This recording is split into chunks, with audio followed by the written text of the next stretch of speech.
오늘 창세기 14장 말씀입니다.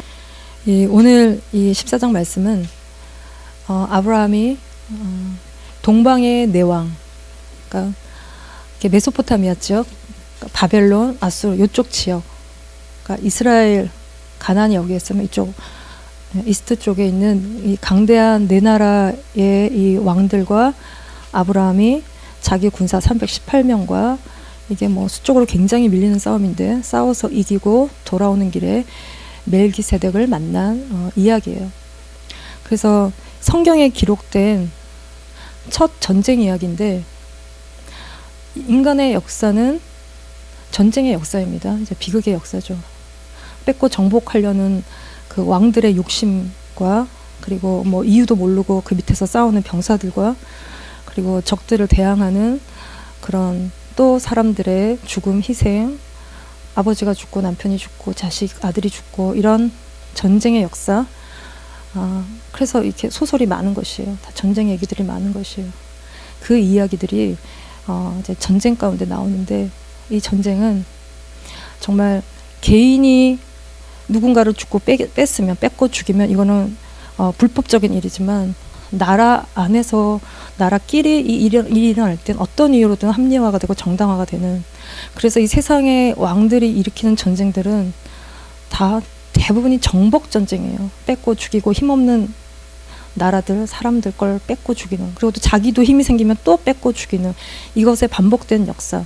그러니까 인간이 죄인이기 때문에 나타나는 그게 막 응집된 모양이 이게 전쟁의 역사인 것입니다. 그래서 오늘 이 본문에서도 세상 나라들끼리 전쟁이 있었어요. 거기에 아브라함이 인발부되는 사건인 거죠. 그래서 당시에 본문 1절을 보면은 요게 이제 정리해 놓은 것이에요. 동방의 네 왕, 시날 왕, 이게 이제 바벨론 쪽, 엘라살 왕, 이게 뭐 아수르, 가파도기아 이런 쪽, 엘람 왕, 요게 이란이에요. 그돌라오멜, 고이망, 디달. 요 네 왕이 여기 가나안 땅, 이스라엘 땅 여기 사이죠. 여기 주변에 모여 있는 다섯 나라의 왕들과 싸우는 이게 싸움인 거죠. 그래서 여기 주축이 누구냐 하면 엘람 왕 그돌라오멜, 요 사람이 주축이에요. 이 사람이 누구냐 하면 엘람 왕이라는 것은 노아의 세 아들 중에 누가 구원의 라인이요? 셈이죠. 셈의 또 이어간 아르박산 말고 첫째 아들이 엘람이에요. 이 엘람이 이란으로 갔다 그래. 거기서 족속 나라 이뤄서 엘람 왕, 엘람이 된 그 후손 중에 그돌라오멜, 이 사람이 마치 니무롯처럼 주변 세계, 주변 나라들을 정복하고 제패하고 이렇게 자기 영역을 넓혀갔던 그 왕이 이 엘람 왕 그돌라오멜이에요. 그래서 이 왕이 세 나라, 이 밑에 위아래 밑에 세 나라와 힘을 합쳐서 이 가나안 사이 지역에 있는 5 왕과 붙는데 4대 5로 붙어. 그쵸? 근데 이 싸움이 왜 일어나냐 하면 이 12년 동안 우리 아까 다 읽었어요. 12년 동안 이 5 왕들이 이 그돌라오멜한테 조공을 바치고 있었어요. 조공이 뭐예요? 그 나라에서 나는 거를 이 나라에다 바치는 거야. 그러니까 경제적으로 속국이 된 거야. 왜냐하면 12년 전에 이 그돌라오멜 왕이, 엘람 왕이 다 5 나라를 친 거예요. 그래서 정복이 되니까 갖다가 바친 거야. 12년 동안 갖다 바치다가 13년째에 무슨 이유인지 모르겠는데 스탑을 한 거야. 배신을 한 거예요. 그랬더니 14년째에 4대 5로 붙은 것입니다. 전쟁이 난 것이에요.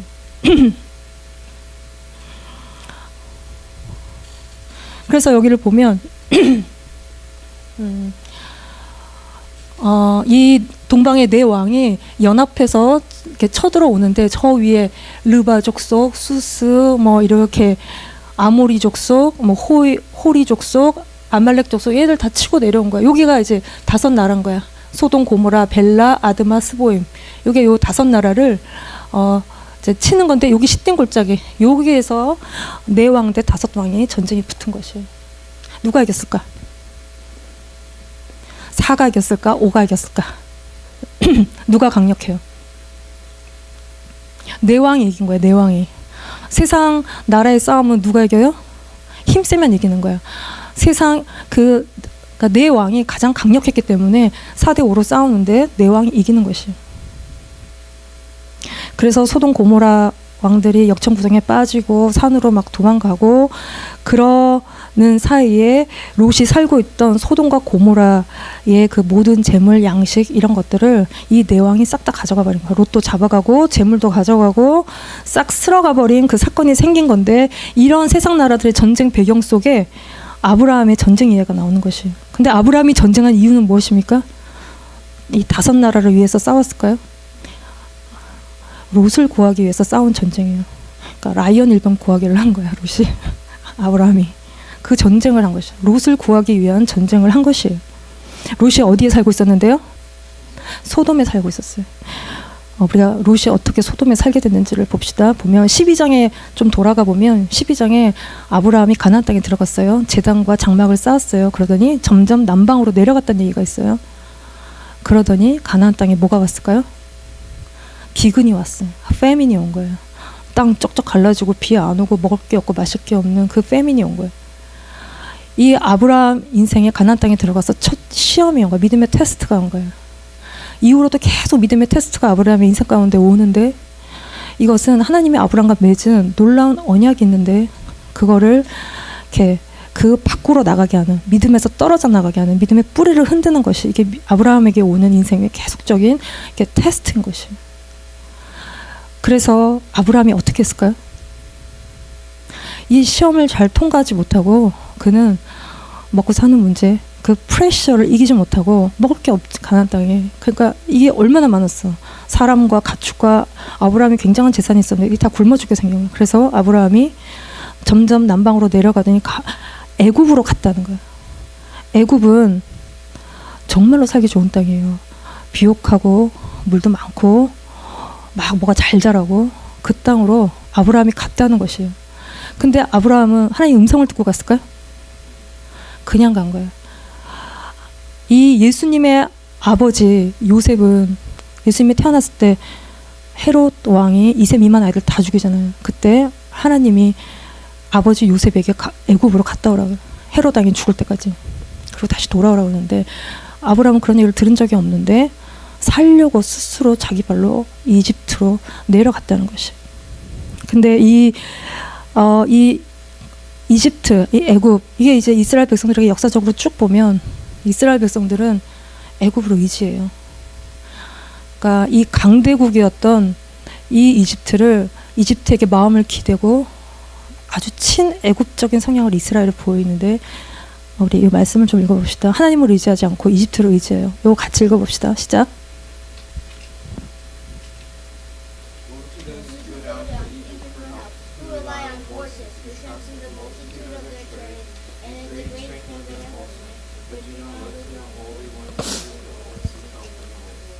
예, 도움을 구하러 애굽으로 내려가는 자들은 화가 있다는 것이에요. 그들은 말을 의지하고 병거의 많음, 마병의 심히 강함을 의지해요.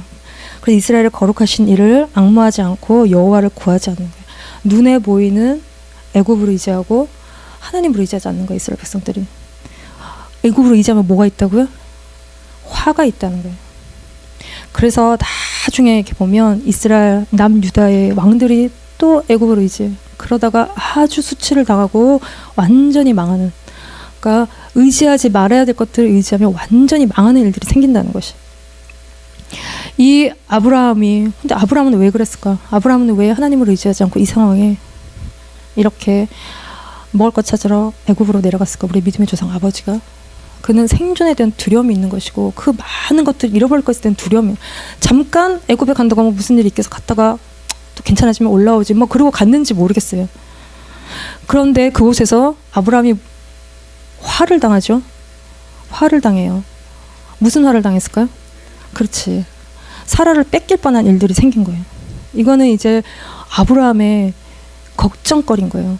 왜냐하면 사라가 이렇게 대충 이렇게 그냥 이렇게 평범하게 이렇게 생겼어야 되는데 사라가 너무나 아름다웠다는 거예요. 그래서 그게 아브라함에게는 걱정거리였고 자기의 생명에 위협을 느끼는 일이었다는 것이. 왜냐하면 그 당시에 남편을 죽이고 와이프를 뺏어간 일들이 비일비재한 것이었어요. 왜냐하면 법적 보호 아래 있지 않고 아브라함도 여기저기 돌아다니고 있기 때문에 그 속에서 자기 죽이고 와이프 뺏어가면 누구도 어떻게 해줄 수 없는 보호받지 못하는 삶 속에 아브라함이 살고 있었기 때문에 그 안에 있는 잃어버릴 것에 대한 자기가 죽을 것에 대한 두려움이 있는 것이에요. 그래서 이게 20장에 가면 아비멜렉에 가서도 이 문제가 또 불거져 나와요. 아브라함에게 또 자기 동생이라고 또 속이고 그러면서 또 무슨 일들이 생기는 뭔가 아브라함이 잘 극복하고 있지 못한 아브라함 안에 있는 그 어떤 문제가 자꾸 모양 색깔 사람 바꿔서 또 인생 가운데 나타나는 것이에요. 근데 이게 갈대아 우르에서부터 있었던 일인 거야. 아브라함이 우리 여기저기 떠나서 여기 안 있고 저기저기 갈 때 이렇게 네가 내 동생이라고 해. 그래서 내 생명을 보존하는 은혜를 네가 나한테 베풀어 라고 자기 와이프한테 그것들을 에스크하고 있는 거예요. 그러니까 이게 이제 되게 오래된 갈대아 우르에서부터 있었던 아브라함의 문제였다는 것이에요. 그래서 12장 13절 같이 읽어봅시다. 시작.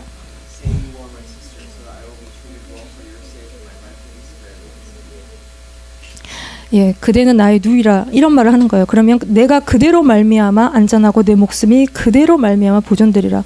누구로 말미암아 자기 목숨이 보존된다는 거예요? 그러니까 와이프 사라 그대로 인해서 자기 목숨이 보존된다는 거예요. 그러니까 죽음에 대한 두려움.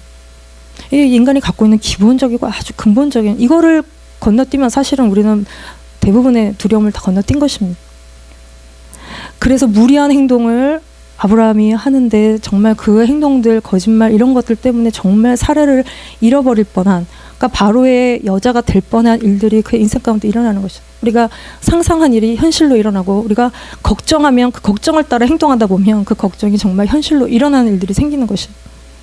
그래서 하나님이 그때 아주 주권적으로 개입을 하시는 거예요. 하나님이 그때 그 순간에 바로를 막지 않았다면 하나님이 아브라함과 세우신 모든 언약이 다 메스업 돼버리는 하나님이 아브라함과 사례를 통해서 땅과 자손에 대한 약속을 주시고 그 약속을 이루시려고 하는데 그게 다 엉망이 되어버리는 사례는 결코 바로 왕과 섞이면 안 되는 것이에요. 그래서 하나님이 주권적으로 개입하셔서 바로의 집안에 재앙을 내리시고 이 모든 일들을 막으시는데 하나님은 막으시는 분이 우리가 잘못된 길을 가면 막아요. 내가 잘못된 길을 가고 뭔가 잘못된 것들을 하려고 그러면 하나님이 막어. 뭔가 일이 안 되고 꼬이죠. 그럼 하나님이 막으시는 거야. 그거에 대해서 너무 컴플레인할 필요가 없네요. 하나님이 정말 감사하게도 막아주시는 거예요. 우리 애들이 하면 안 되는데 자꾸 하고 싶어하는 것들이 있으면 하나님이 뭔가 굉장히 놀랍게 막으세요. 그건 하나님이 막으시는 거지 상황이 그렇게 저렇게 된 게 아니라는 것이. 그래서 하나님이 가정을 보호하시고 하나님의 약속을 보호하시고 하나님의 사람들을 보호하시는 일을 하나님 하시는 것이. 그래서 믿음이라는 것은 약속을 붙드는 것이 믿음인데 아브라함이 좀 약하죠. 약속에 대한 이해와 믿음이 조금 약해요. 그래서 하나님 이후에도 계속 되게 자세하게 그것의 그 약속의 실체를 계속 디테일하게 보여주시는 것이. 그래서 우리가 부르신 자리에서 하나님이 우리를 부르신 자리, 약속에 있는 자리에서는 굶어 죽을까요? 굶어 죽지 않을까요? 굶어 죽지 않아요. 하나님 우리를 불러주신 것이 거기가 맞다면 우리가 그 속에서 절대로 굶어 죽지 않아요. 그래서 굶어 죽을까 봐 이리 갔다 저리 갔다 이거 했다 저거 했다 그러면 상황이 정말로 복잡해져요. 그래서 하나님이 우리에게 가만히 있으라고 하셔요. 가만히 있어 하나님이 하나님 되심을 아는 것이 필요한 것이. 그러니까 내가 미국에 처음 와갖고 하나님 주신 약속이 있는데 그 약속은 고아처럼 버려두지 않겠다는 약속이셨어요. 왜냐하면 불안해하니까. 그래서 이 약속이라는 언약이라는 것은 하나님은 신실하고 우리는 불안하고 흔들리니까 하나님이 꽉 붙들어 주시는 게 이게 약속인 것이에요. 그거를 붙잡고 따라가야 돼. 근데 1년이 지나서 가진 게 아무것도 없는데 돈 벌 능력은 없고 하나님이 너 살 길을 찾아라고 하신 적이 없고 가만히 있으라고 했을 때 내가 침대에 또 누워서 생각하기를 가만히 있는 게 무엇일까를 생각하다가 다음 주에 렌트비를 내야 되는데 이게 돈이 없는데 그러면은 마지막 남은 몇십 불 불살라서 이게 이제 텐트를 사서 바깥에 진을 치는 것보단 그래도 텐트라도 하나 있는 게 나을 것 같아서 그거를 치고 주인이 우리를 내쫓으면 그렇게 해야겠다 생각을 이제 누워갖고 그렇게 좀 하나님이 도와주실 때까지 버텨야지 이런 생각을 했는데 그런 일이 일어나지는 않았어요. 이게 완전 홈리스 삶인데 딱 봤더니 그런 일은 일어나지 않았는데 정말 하나님이 아주 마지막에 하나에서 열까지 다 채워주시는, 그리고 나서 계속 그것들을 채워주시는, 쌓아놓을 건 없지만 필요한 것이 부족하지 않은 삶을 살게 하시는데, 그 이유로는 그렇게 마지막 순간은 없어요. 그러니까 시험을 넘어간 거야. 그때 정말로 아무것도 없는데 그때 말씀에 순종해서 가만히 있을 때 그 시험은 그대로 넘어가요. 그 시험이 또 오지는 않았던 것 같아요. 쭉 채워주시는 하나님의 인도하심이 있는. 그래서 우리가 살아남으려고 사람을 찾아다니면 어떻게 돼요? 수치를 당하는 거예요. 어려움을 더 겪는 것이에요. 우리가 이렇게 힘들면 사람들을 찾아다닙니다. 이게 불쌍한 얼굴도 하고 좀 못 먹은 얼굴도 하고 그러나 설득당하지 않아요. 하나님이 사람들의 마음을 여시는 것이고 하나님이 연결해 주시는 관계가 있어요. 그 관계가 아니면 아무리 어떻게 저렇게 해도 공급이 오지 않는다는 것이에요. 근데 하나님이 연결해 주신 관계 안에서는 정말 하나님이 놀랍게도 서로가 서로의 필요를 채우게 하셔요. 내가 있는 거, 저 사람이 없는 거, 뭐 내가 또 없는 거, 이 사람이 있는 거 해서 서로가 서로를 채울 때 이게 이제 그것들을 통해서 하나님은 관계를 통해서 공급하신다는 거야. 그 관계도 없으면 하나님이 뭐 하늘에서 돈다발 떨어뜨려 주시겠죠. 아니면 햄버거 좀 날려 주시겠죠. 근데 보통 하나님 그렇게 일은 안 하셔. 그러니까 그런 식으로 일을 안 하셔요. 정말 없을 때 그럴 수도 있지만 그러진 않아요. 관계가 있기 때문에 하나님이 관계를 통해서 부으시고 채우시고 공급하신 일들을 한다는 것이에요. 이게 요게 반복이 되면 믿음의 뿌리가 내려가고 하나님에 대한 깊은 신뢰가 생기고 더 이상 먹고 사는 문제 때문에 선택하는 일들이 없고 이거를 건너뛴 삶을 사는 이런 거 저런 것 때문에 정말 먹고 사는 선택을 하지 않는 삶이 된다는 것이에요. 그래서 내 믿음 안에서 정말로 해줄 수 있는, 너희들을 향해서 해줄 수 있는 얘기는 하나님이 어떻게 하신다고요? 다 주신다고. 다 주신다고. 너희가 기도하고 하나님께 나아가면 하나님이 다 공급하신다고. 주님 말씀대로 살고 주님 뜻대로 살면 하나님이 다 공급하신다는 거야. 그래서 대학을 가는 것도 이 머리로 가는 게 아니라고 했고 정보를 가지고 가는 거 아니라고 그랬고 선생님의 레코멘데이션 훌륭한 그런 거를 갖고 가는 게 아니고 너희가 하나님을 의지하고 딴 거 의지하면 안 돼. 하나님을 디펜더 의지하고 기도하고 하나님께 나아가면 하나님이 인생의 길을 너에게 여시는 거예요. 이게 인생의 길을 하나님이 열어주셔야 돼. 막 자기가 아무리 애를 쓴다고 인생의 길이 뭐가 보이는 게 아니에요. 다 그냥 막혀있을 수 있어. 이 길은 열어주셔야 되는데 인생의 길을 여시고 하나님이 여러분의 길을 인도하신다는 거예요. 그래서 아브라함이 애굽으로 내려갔다가 험한 일을 겪고 다시 이게 베델로 제단 있고 장막 있는 곳으로 하나님을 떠났다가 다시 하나님께로 돌아온 회복된 자리에 그가 와 있는데 여기에서 아브라함이 또 하나의 시험이 있습니다. 13장 7절을 같이 읽어볼까요?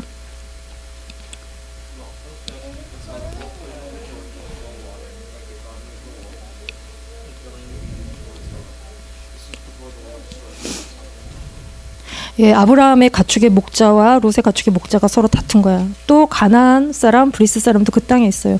재산이 많아진 거야. 애굽에서 얻은. 이건 없어도 싸우고 우리가 많아도 싸우는데 서로 다툼이 일어난 거야. 근데 거기에 또 보는 눈 가나안, 브리스 사람들이 있었던 거야. 그러니까 모든 넌크리스찬 사람들 속에 딱 둘이 있는 크리스찬이 딱 붙어 싸우게 되는 이게 이제 구경이 난 그런 상황이 잘 못하면 정말 하나님의 이름이 욕 먹게 되는 욕되게 하는 그런 일들이 일어나는. 근데 아브라함이 싸우지 않아요. 롯이 어쩌고 저쩌고 뭐 이러지 않습니다. 네가 좌하면 내가 우하고 우하면 좌하고 좌하면 우하고 온 땅의 좋은 것들을 선택하게 롯에게 먼저 내어주는 거예요. 그랬더니 롯이 13장 10절도 같이 읽어봅시다. 시작. 예, 롯이 눈을 들어서 요단 지역을 쫙 바라보니까 그 땅이 물도 많고 그 땅이 롯의 눈에 여호와의 동산 같고 꼭 애굽 땅 같다는 거예요. 롯이 그래서 옮겨서 이렇게 해서 소돔으로 간 것입니다. 근데 롯의 눈에 어떻게 된 게 소돔 땅이 여호와의 동산, 이건 에덴을 얘기하죠. 애굽 땅. 이게 동시에 그 한 눈이 어떻게 이게 두 개가 동시에 이렇게 보였을까 싶은데 이게 롯이 아브라함을 따라서 애굽 땅을 갔다 왔어요. 애굽에 대한 좋은 환상이 있어. 거기가 좋더라. 이런 환상이 있어. 롯에게. 그래서 소돔 땅을 봤더니 애굽 땅 같은데 마치 이게 꼭 하나님의 동산 에덴 같은 거예요. 이게 이제 나는 세상적인 눈을 갖고 뭔가를 선택했는데 이게 꼭 너무 좋아서 꼭 하나님이 주신 것 같은 거예요. 착각하는 거죠. 그리고 굉장히 헷갈리는 신앙인 거예요. 되게 믹스되고 되게 혼합된 눈을 갖고 있는 거예요. 이게 어떻게 애굽은 세상을 상징하는데 그 세상적인 것들을 보고 이게 어떻게 하나님의 동산이라고 해석이 될 수 있는지 그 눈이 굉장히 혼합된 신앙을 갖고 있는 것이. 근데 이 하나님의 말씀은 무엇입니까? 13장 13절을 같이 읽어보세요.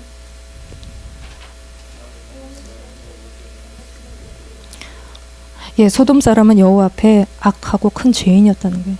롯은 하나님과 굉장히 다른 시각을 갖고 있어요. 그래서 그 땅으로 직행합니다. 자기 눈에 좋은 대로. 그는 되게 육신적이고 감각적이고 세상을 추구하고 욕심스러운 되게 그리디한 캐릭터인 거야. 그래서 음란하고 좋지 엉클린한 걸 보고 되게 아름답다고 느끼는. 우리가 세상을 보면서 이런 시각을 갖고 있어요. 남자를 보면서 이런 시각, 여자를 보면서 이런 시각을 우리가 갖고 있다는 것이. 그러니까 이렇게 다 챙겨 떠나온 롯이, 그러니까 이 롯은 자기 아버지 하란이 죽죠. 그리고 아브라함은 엉클이에요. 자기 엉클이에요. 따라다니면서 많은 재산도 챙기고 복도 받고. 그런데 아브라함 입장에서는 이 롯이라는 이 인물, 그러니까 되게 아브라함이 롯을 챙기는데 마치 자식처럼, 자기가 자식이 없으니까 뭔가 후계자처럼 생각했을 거라고 생각이 드는데, 이 하나님이 다 떠나라고 했는데 떠나지 못한 이 연연해 하는 관계 중에 하나가 롯과의 관계인데, 이제 그가 떠나는 갈라서는 일들이 이제 여기서 생기는 것이. 근데 우리가 롯의 삶을 보면 이 사람이 구원을 받았을까요? 이 사람이 구원받은 사람일까요? 의심이 드는, 질문이 나오는 행동들을 이렇게 주야장창 하고 있는데, 롯이 보면 베드로후서 2장 6절 8절 말씀을 같이 읽어봅시다. 시작.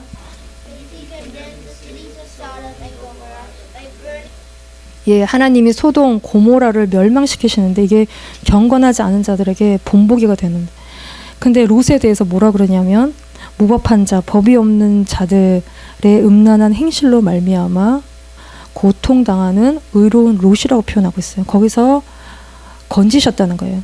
롯이 어떻다고? 의롭다 그러죠. 성경에서 의롭다고 기록이 되어 있어요.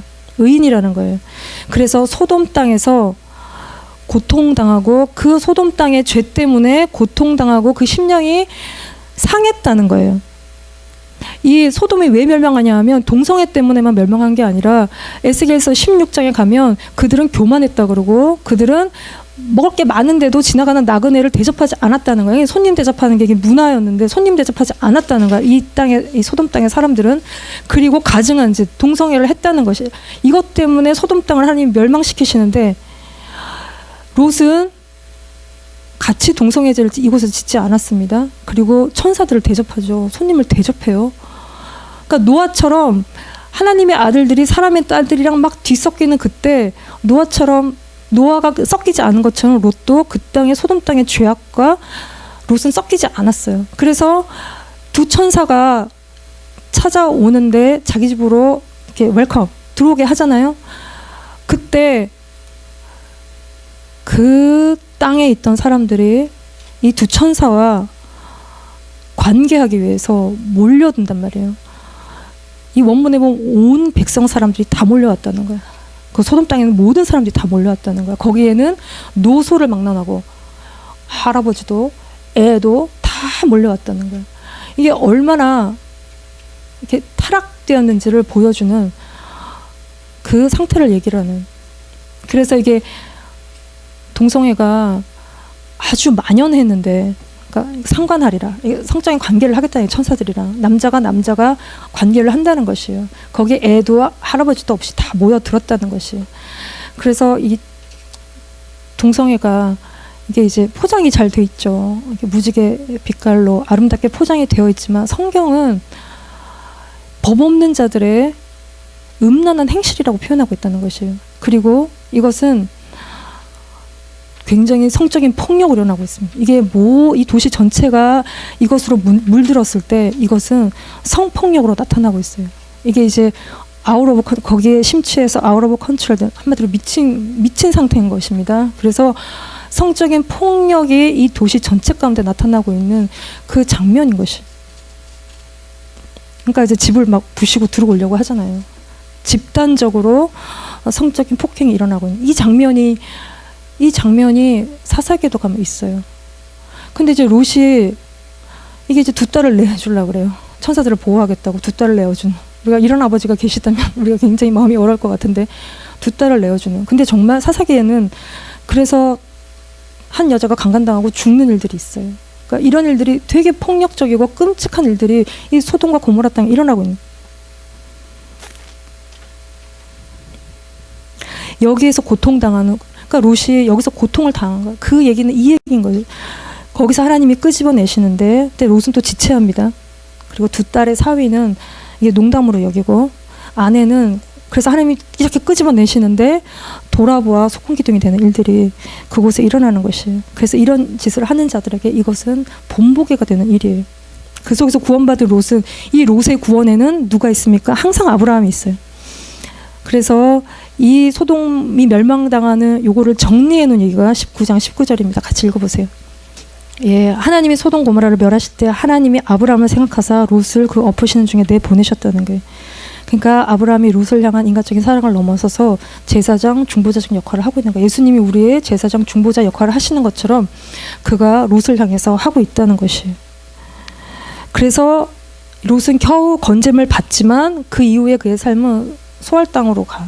근데 그걸 또 떠나서 동굴 산으로 가서 그 두 딸이, 살아남은 두 딸과 그 롯이 가나안에서 배운 이 근친상간으로 두 아들을 낳는데 그게 모압과 암몬이에요.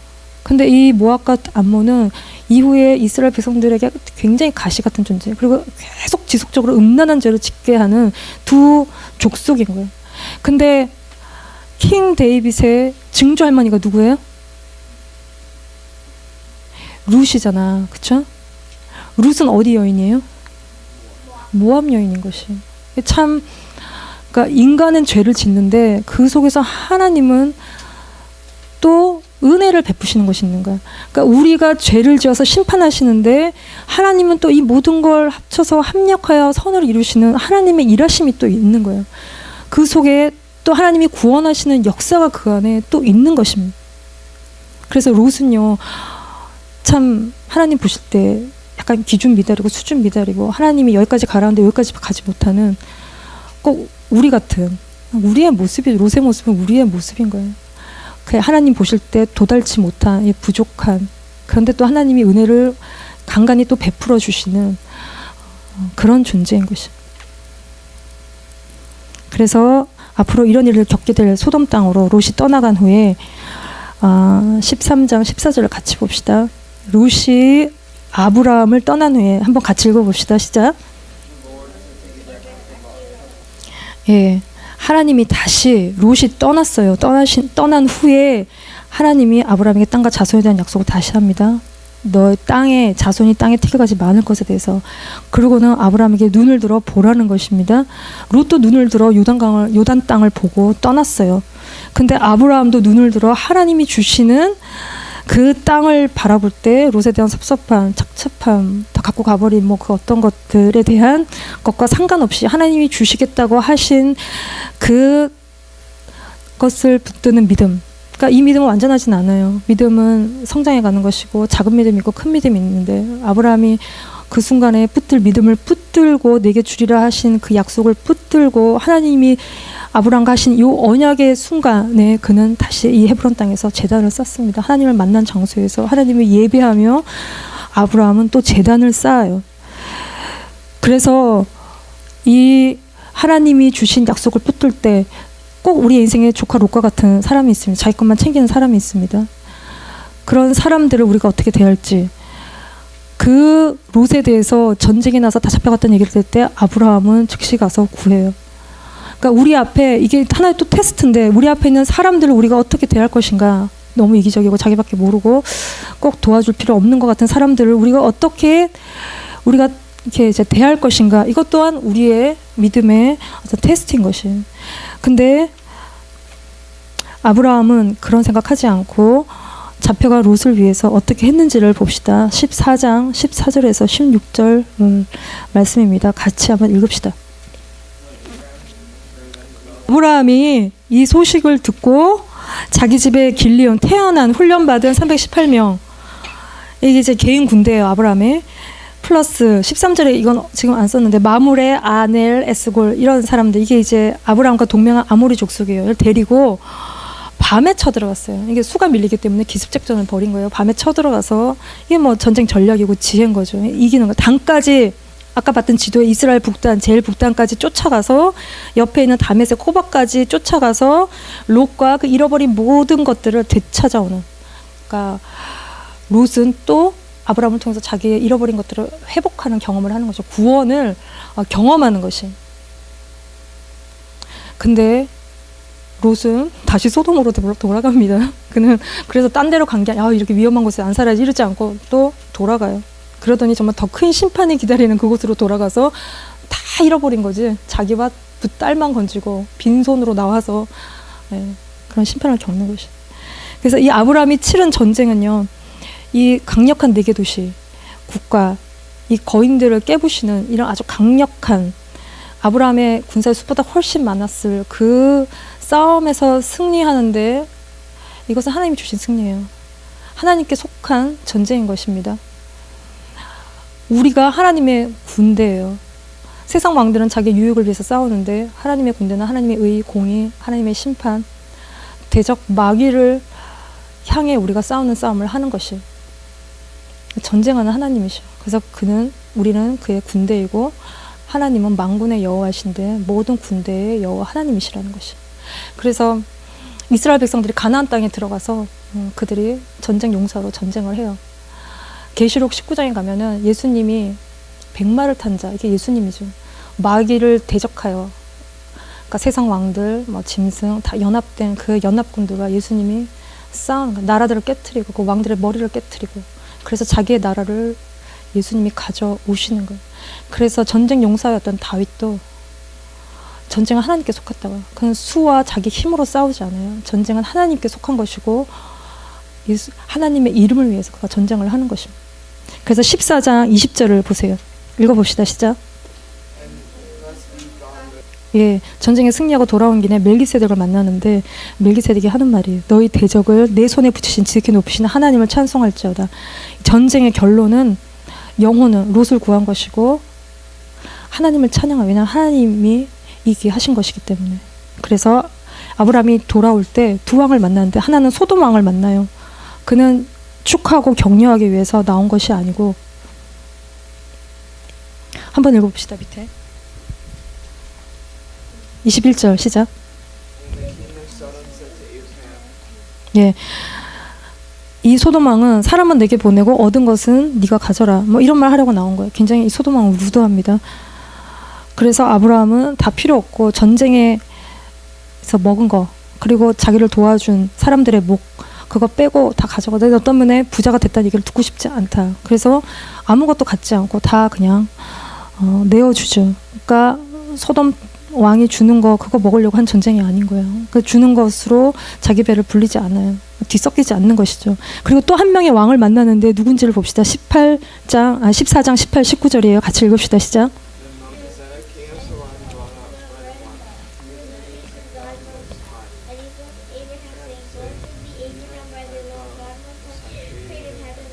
예, 살렘 왕 멜기세덱, 그가 떡과 포도주를 가지고 나왔는데 그는 지극히 높으신 하나님의 제사장이에요. 그가 하나님 아브라함을 축복하고, 그 멜기세덱은 예수 그리스도를 예표하는 인물이에요. 그는 우리의 왕이고 우리의 대제사장이신 예수 그리스도이신 거예요. 전쟁에서 승리하고 롯을 구해서 돌아오는 길에 아브라함은 누구를 만났냐 하면, 십자가에서 마귀의 권세를 깨트리고 우리를 구원하신, 그리고 마지막에는 마귀의 모든 대적, 세상 왕들의 연합들을 다 깨트리고 남은 자들을 구하시고 되찾아오셔서 아브라함의 후손들에게 영원한 복을 주실 그 예수 그리스도, 그가 자기를 위한 전쟁을 하지 않았습니다. 롯을 구하는, 영혼을 구하는 전쟁. 자기는 아무것도 얻을 것이 없고 지면은 자기 거 다 날아가는 그런 전쟁을 하고 돌아오는 길에 그가 예수 그리스도를 만난 것이. 그래서 오늘 14장에 딱 한 번 나오고 사라지는 이 멜기세덱은요, 떡과 포도주를 가지고 나오죠. 아브라함에게 주려고. 근데 이것은 예수 그리스도를 온전히 보여주는 떡과 포도주. 떡과 포도주로 우리를 먹이십니다. 요한복음 6장 56절에 내 살이니 먹고 내 피니 먹으라고 하시는 거예요. 그러면 그가 내 안에 내가 그 안에 거하는 그 언약적 약속을 예수님이 그 피와 그 살, 포도주와 떡을 먹는 것들을 통해서 예수님이 하시는 거예요. 그는 예루살렘의 왕이고 의와 평강에 하나님의 진노를 누그러뜨리시고 우리에게 평화를 가져다 주시는 그 왕인 것이에요. 그래서 히브리서 7장 1절에서 3절 말씀도 한번 같이 읽읍시다. 시작. 예, 아브라함이 그래서 10분의 1을 드려요. 이 멜기세덱은 아버지, 어머니, 족보, 사랑 시작도 끝도 없고 하나님의 아들을 닮았고 제사장으로 계신 분인가요? 그분에게 아브라함이 자기가 얻은 10분의 1을 드리는 성경에 기록된 첫 11조를 이 14장에서 하고 있는데 우리도 우리의 왕, 우리의 대제사장이신 예수 그리스도 우리의 11조를 드리는 것이 우리의 삶의 전부를 드리는 고백인 것이. 그래서 이렇게 교회에 처음 왔는데 왜 자꾸 11조를 내라 그러냐, 왜 이렇게 프레셔를 주냐, 돈도 없는데 이렇게 초신자한테 자꾸 프레셔를 주냐. 근데 예수님을 10년 전에 믿었던, 내가 어제 믿었던 그분이 나의 로드가 맞다면 그분께 모든 것을 드리는 것이 그 순간에 맞는 것이. 그래서 아브라함이 자기가 얻은 전쟁의 그 모든 것들의 고백으로, 하나님부터 왔다는 것들의 고백으로 11조를 드리는 것이죠. 그래서 아브라함은 이스라엘의 아버지지만 영적으로는 모든 믿는 자들의 아버지인 거예요. 우리가 그분이 한 거를 따라갈 때 아브라함의 믿음이 우리에게 이제 오는 것이. 그러니까 아브라함이 그때 제대로 잘 드렸습니다. 그가 내가 밤중에 잘 쳐들어가서 내가 전쟁을 이기고 이건 내 힘으로 다 얻은 것이야. 그리고 아무것도 내놓지 않았다면 우리가 아브라함의 자손으로 얻을 복이 없었는지도 모르겠어요. 11조는 하나님 우리를 축복하신 통로인 건데 마지막으로 말라기서 3장 10절 말씀 한번 더 읽어봅시다. 시작. 온전한 11조를 드리라는 거야. 그러면 하나님이 하늘 문을 열고 쌓을 것이 없을 정도로 붙지 않는가 보라는 거야. 그러니까 우리가 먹고 살 것도 없는데 뭘 하나님께 드리냐. 근데 없는 중에 드리는 거. 이게 믿음의 영역인 거야. 왜 자꾸 드리라고 그러시냐. 하나님이 텍스 콜렉터냐. 그게 아니라 드리면 채워주시겠다는 거예요. 우리의 믿음을 보시겠다는 거예요. 그래서 믿음이 좋은데 물질을 드리지 못하면 믿음이 없는 거라고 얘기를 했죠. 내가 돈을 벌면 꼭 11조를 해야 되는 거예요. 빼먹으면 안 되고 많이 벌든 적게 벌든 꼭 이 말씀을 기억하고 11조를 내야 되는 거예요. 세상에 아이들에게 경제교육을 많이 시켜요. 어떻게 돈을 벌고 경제 개념 있는 애들로 키운다. 잘 사는 애들로 키운다. 이걸로 어떻게 돈을 벌고 어떻게 세이브하고 어디에다 투자하고. 근데 아낀다고 잘 사는 것이 절대 아닌 것이에요. 아끼라는 거잖아. 그럼 잘 산다는 거잖아. 이게 경제 논리잖아요. 근데 우리의 하나님이 우리에게 가르쳐 주시는 것은 모든 것이 하나님께로부터 온다는 것을 아는 것에서 우리의 경제 개념이 시작인 거야. 그것에 최소한 미니멈으로 11조를 드리는 것이고, 그럴 때 하나님이 우리의 모든 삶의 전부들을 채우시고 책임지시는지 안 지시는지를 보라는 거야. 이 말씀은, 말라기 말씀은. 예, 그래서 우리가 돈에 집착하지 않으면 하나님이 채우십니다. 우리가 돈에 대해서 정직하면, 사람들이 돈 때문에 정직하지 않아요. 돈을 좀 더 벌려고 항상 거짓말합니다. 우리가 물건을 사러 나가보면 그거를 금방 알아요. 사람들이 다 조금씩 거짓말을 해요. 거짓말 안 하고 물건 파는 사람들이 없을 정도로 다 조금씩 약간씩 사기를 치는데, 우리가 돈에 대해서 이게 다 집착인 거예요. 집착하지 않고 돈에 대해서 정직할 때 하나님은 부유하신 분이기 때문에 우리가 가난하고 막 이렇게 없이 막 이렇게 그렇게 사는 거 하나님이 좋아하지 않으세요. 다 채워주신다는 거예요.